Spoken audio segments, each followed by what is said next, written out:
Every sport has that one person, that icon, whose name just becomes bigger than the game itself. For boxing, you've got Muhammad Ali, no question. But for the wild world of mixed martial arts, who's that transcendent star? Well, let's get into it.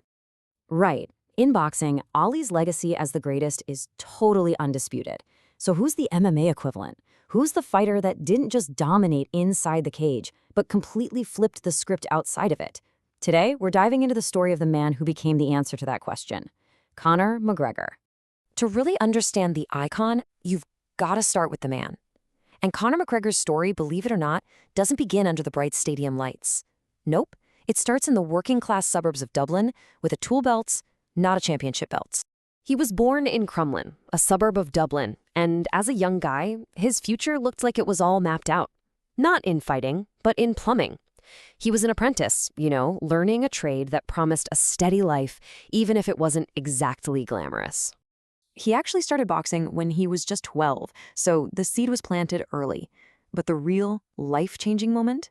That came in 2008. He was just 20 years old, and against pretty much everyone's advice, he made a massive choice.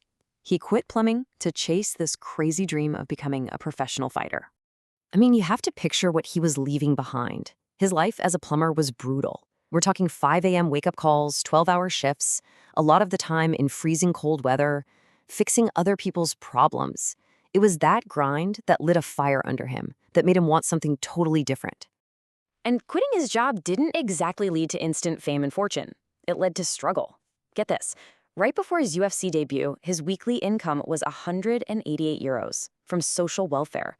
He was completely broke, living on government support and the absolute faith of his girlfriend, Dee. So what keeps someone going through all that? He said it himself. It wasn't about talent. It was about obsession. Just a relentless, all-in, consuming drive to get to the top. And that mindset, right there, that became the engine for everything that came next. All right, so this obsession was about to be unleashed on the entire world. Once McGregor finally got his shot in the UFC, his plan wasn't just to win a few fights. Oh no. It was to take over the whole sport by creating one of the most unforgettable characters in sports history. The power of his personality was obvious from day one. The president of the UFC, Dana White, didn't even need to see him fight at first. He flew out to Dublin, just heard McGregor talk, and signed him right there on the spot. His mouth was already his most dangerous weapon. And he put that weapon to work with this kind of 3-part playbook.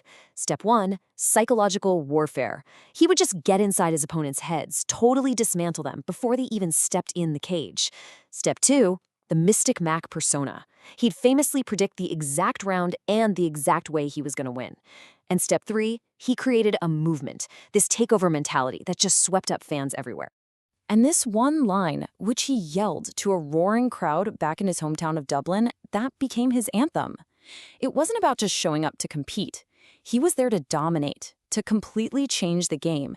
And he made an entire country believe it right along with him. So, all the talk, all the predictions, the whole persona, it was all building toward this one single moment. A showdown against a champion who hadn't lost a fight in a decade. This was it. This was the fight that would either prove McGregor was all talk or make him a legend. His target was Jose Aldo, the undisputed king of the featherweight division, a guy who hadn't lost in 10 years. And for months, McGregor was just relentless. He mocked him, he taunted him, he even snatched his championship belt at a press conference. By the time they finally got in the cage, Aldo was just visibly furious. The mental game was already over. So the stage was set. Las Vegas, December 2015. It was the climax of a whole year of trash talk and spectacular knockouts. The unstoppable force meeting the immovable champion. 13. That's it. That's how many seconds it took. Aldo rushed in, McGregor just slipped back and landed one perfect left-hand counter. And just like that, the king was dethroned. The plumber from Crumlin was the king of the world. It's still the fastest title fight finish in the history of the UFC. Now, for most fighters, a win like that, that's the absolute peak, the career-defining moment. But for Conor McGregor, becoming champion wasn't the finish line. It was just the launch pad for his next move, from fighter to global business powerhouse. He didn't just sit back and enjoy the win. He immediately went up a weight class to challenge for a second title.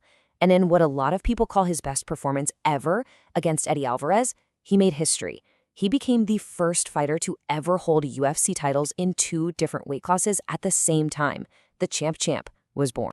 But hey, even 2 belts weren't enough. His ambition just exploded beyond the octagon, which led to that massive spectacle of a fight against boxing legend Floyd Mayweather.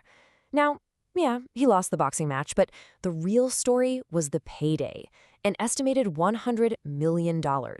He proved he could make money on a level no MMA fighter had ever even dreamed of. And that $100 million payday, that was basically just seed money for his next big move. He launched his own Irish whiskey brand, Proper No 12. A few years later, he sold his majority stake in a deal reportedly worth a staggering $600 million. The guy who used to collect welfare checks was now running a business empire. But here's the thing. McGregor's story isn't some simple fairy tale. The later part of his career has been full of controversy, full of setbacks, and it forces you to look at his legacy, which is, well, it's complicated, but it's absolutely undeniable.